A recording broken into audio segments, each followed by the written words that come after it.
வணக்கம். பொருந்தா இணையை கண்டறிக. தினம், நாள், நெருநெல், நேற்று, சலவர், நல்லவர், மாறன், மன்மதன்.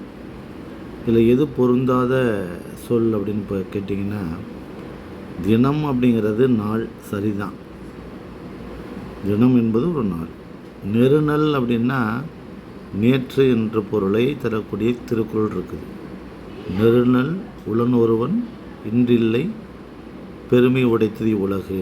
அதாவது மிகப்பெரிய செல்வந்தர் என்று சொல்லக்கூடியவங்க கூட நேற்று இருந்தவன் இன்று இல்லை என்று சொல்லக்கூடிய அளவுக்கு பெருமை உடையது இந்த உலகம் அப்படிங்கிற அடிப்படையில் நெருநெல் அப்படின்னா நேற்று என்ற ஒரு பொருளும் உண்டு. அப்போ சரியான இணைதான்.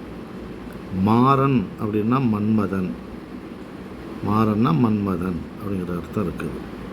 அதான் மாறன் அம்புகள் என் மீது மார்பு மீது வீச என்று நம்முடைய திரைப்பட பாடல்கள் வரும். மாறன் அம்புகள் என் மீது மார்பில் வந்து வீச அப்படின்னு வரும். மாறன் என்பது மன்மதன். அதில் அப்போ அதுவும் பொருந்தக்கூடிய இணை தான். இதே மாறன் அப்படின்னு வல்லின ரகரம் வந்தால் மாறன் அப்படின்னா இறைவன் ஒரு அர்த்தம் இருக்குது. இடையினே உள்ள ரகரம் வந்தால் மாறன் அப்படின்னா மன்மதன்.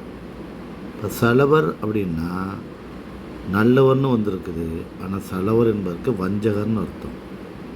சலவர் என்றால் வஞ்சகர், தீயவர் என்று அர்த்தம். எனவே சலவர் என்பது நல்லவர் என்பதன் பொருந்தாத இணை. மீதம் உள்ளதெல்லாம் பொருந்தக்கூடிய இணை என்பதனால இவையெல்லாம் தவறானது.